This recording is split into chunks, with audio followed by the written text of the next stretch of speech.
자, 여러분 안녕하십니까? 김윤석입니다. 자, 이번 시간에는 우리 이제 과세 표준이라는 주제를 가지고 한번 여러분과 함께 하도록 하겠습니다. 자, 이 과세 표준은 여러분들이 이제 세법 공부를 할 때 자주 나오는 용어예요. 그래서 알아두시면 아주 유익한 용어니까 잘 정리를 해 두시면 좋을 것 같습니다.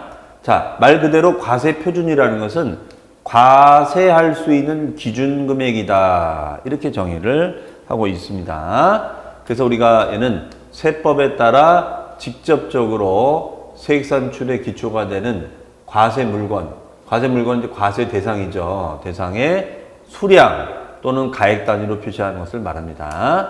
그러니까 이제 쉽게 얘기해서 어떤 뭐 사업을 한다. 여러분들 어떤 사업을 하신다.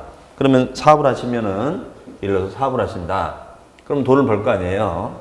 그럼 사업에서 이제 수입이 들어오겠죠. 그럼 그 수입을 올리기 위해서 경비가 발생할 수 있을 거 아니에요, 경비.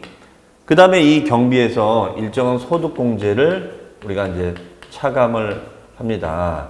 그럼 요걸 빼고 나면은 요걸 이제 우리가 과세 표준이라고 정의를 내려요. 그러니까 소득세를 줄일 수 있는 방법은 경민정을 많이 받거나 소득공제를 받는 거죠. 예를 들어서 우리가 여러분들 그 직장을 다니신다면 연말정산 같은 거 하시잖아요. 그러면 연말에 우리가 뭐 서류 내라. 아니면 홈택스 사이트 들어가서 내가 낸 거 있으면 다 공제를 받잖아요. 그게 바로 소득공제거든요. 그 다음에 이제 사업하시는 분들 같은 경우는 사업과 연관된 비용이 있을 수 있죠. 뭐 예를 들어서 인건비가 나간다, 급여가 나간다거나 아니면 홍보비가 나간다거나 아니면 접대비가 나간다거나 뭐 이런 비용들일 거예요. 그래서 이런 비용을 이제 제하고 나면 이걸 우리는 과세 표준이라고 정의를 하고 있습니다. 그러면 이 과세 표준에다가 여기다가 소득세율은 6에서 42%의 누진세율로 적용을 해줍니다. 그래서 요 금액이 나오면 이렇게 누진세율로 계산해줘요. 그럼 이걸 이제 우리가 신고하고 납부하는 이런 제도를 말한다. 이게 바로 소득세다. 이렇게 정의를 하고 있습니다. 그러면은 이게 이제 이 과세 표준이 금액으로 표시가 될 때도 있고 수량으로 표시가 될 때도 있어요. 금액으로. 그러면 이제 보통은 금액으로 표시가 될까요? 수량으로 표시가 될까요? 금액으로 보통 표시가 되죠. 만약에 수입이 1억 원이 들어갔다. 그러면은 여기서 들어간 경비가 5천만 원이다. 소득공제는 한 2천만 원 받는다. 그러면 3천만 원이 과표가 되는 거죠. 여기다 이제 세율을 곱해주면 되겠죠. 해석이요. 자, 이걸 우리는 과세 표준이라고 정의를 내리고 있습니다. 그럼 여기 한번 볼까요? 얼마 전 김투자 씨는 경매 사이트를 검색하다가 좋은 땅이 있어 경매로 1억 원의 낙찰을 받게 되었습니다. 이런 경우 얼마를 과세 표준해야 되는가? 이렇게 되어 있습니다. 그러면 이제 오늘 경매 사이트가 요즘 많죠. 법원 사이트, 여러 가지 사이트 많은데 그러면 이제 경매를 받으면 그 낙찰가액이 있겠죠. 그러면 이땐 낙찰가액을 우리는 과세 표준으로 정해줍니다. 그러면 그 금액에다가 이제 취득세율 같은 경우에는 이제 그 낙찰을 받는 거니까 취득을 하는 거잖아요. 취득을. 그러니까 이때는 취득세라는 걸 냅니다. 취득세를. 그러면 우리가 세금 요율이 취득세율이 4%가 되거든요. 그래서 낙찰받은 금액이 1억 원이면 1억 원에 4%인 400만 원을 부담을 하도록 되어 있어요. 네, 이런 식으로 계산한다는 거죠. 그래서 보통 이렇게 금액으로 이렇게 표시가 되어 있죠. 이런 거를 우리는 이제 종가세라는 것은 가액을 따라서, 가액을 쫓아서 이런 뜻이거든요. 그러니까 보통은 이제 제가 이거는 이제 취득세를 얘기했지만 만약 소득세 같은 경우라고 한다면 경비 다 제하고 부양가족공제 같은 거 다 제하고 남은 금액을 과세 표준이라고 합니다. 그래서 이렇게 금액으로 우리가 표시를 하기도 하지요. 네. 그래서 과세 표준이라는 용어는 참 많이 다뤄주는 용어니까 여러분들이 좀 이해를 잘 해주시기 바랍니다. 그 다음에 이제 거주자라는 용어가 있습니다. 거주자. 이건 또 뭔가.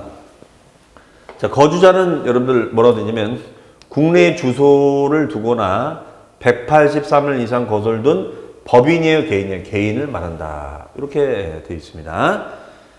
그러면은 이건 어떤 의미냐면 이거예요. 우리가 개인, 개인에는 크게 거주자 개인과 그 다음에 이제 비거주자 개인으로 나눠져 있습니다. 거주자, 비거주자 이렇게 나눠져 있어요.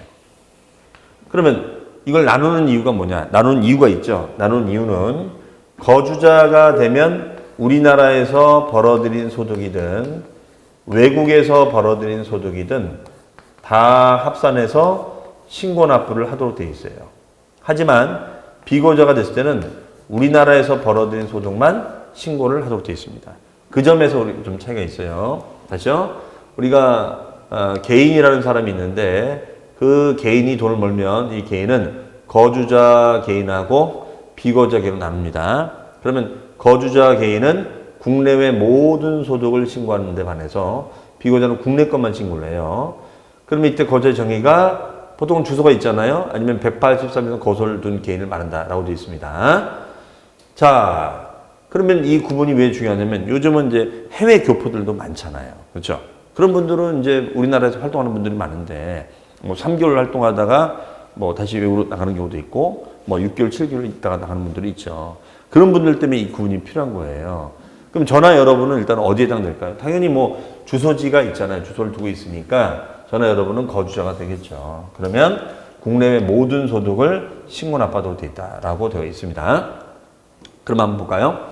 무역업을 하는 이 무역시는 비즈니스 관계로 한국에 몇 달, 일본에 몇 달, 유럽에 몇 달 거주하면서 사업을 하고 있습니다. 이런 이 무역시는 거주자로서 납세물을 이행해야 하는지요? 이렇게 돼 있어요. 그렇죠. 이제 이런 분들 때문에 그렇죠. 뭐 한국에는 몇 달 있고 또 일본에는 몇 달 있고 또 외국에는 몇 달 이런 식이 될 수 있습니다. 그러면 어떻게 됐냐? 자, 이분 같은 경우에는 우리가 이제 요걸 따지죠. 주소지로 구분하면 좋은데 주소지가 불명하다. 뭐 주로 이제 뭐 호텔에서 머무른다거나 뭐 이따가 뭐 이렇게 장기 투숙하면서 있다가 외국으로 돌아다니는 분들 계시거든요. 그러면은 주소지로 보통 구분하는데 이 주소지로 확인하기가 쉽지 않으면 거소지로 따져줍니다. 거소지. 그러면 여기 보시면은 183일 이상 한국에 체류하면서 거주하고 있었다면 거주자가 되겠지만 그렇지 않은 경우에는 비거주가 된다라고 되어 있습니다. 자, 그래서 과세 표준이라는 개념도 있고 거주자라는 개념도 있는데 하여튼 이런 것들도 참 우리가 많이 쓰이는 개념이니까 여러분들이 알아두시면 좋을 것 같습니다. 그러면 이제 참고로 그러면 우리가 개인은 거주자, 비거주자로 우리가 구분하잖아요. 그럼 법인은 우리가 어떻게 구분하냐? 보통 법인을 우리는 기업이라고 하죠. 법인은 기업이라고 합니다. 네, 이 법인 기업도 우리가 나눕니다. 크게 내국 법인과 외국 법인으로 나눠져요. 그러면 내국 법인은 뭐냐면 국내에 본점이 있는 거예요. 국내에 본점이 있는 거예요. 본점. 본사를 우리나라에 두고 있는 거죠. 그 다음에가 이제 주사무소를 우리나라에 두고 있는 거죠.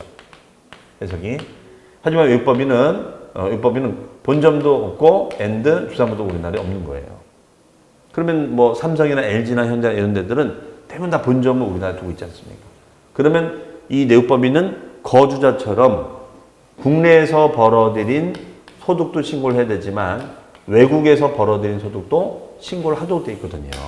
그 납세 범위가 넓어지는 거죠.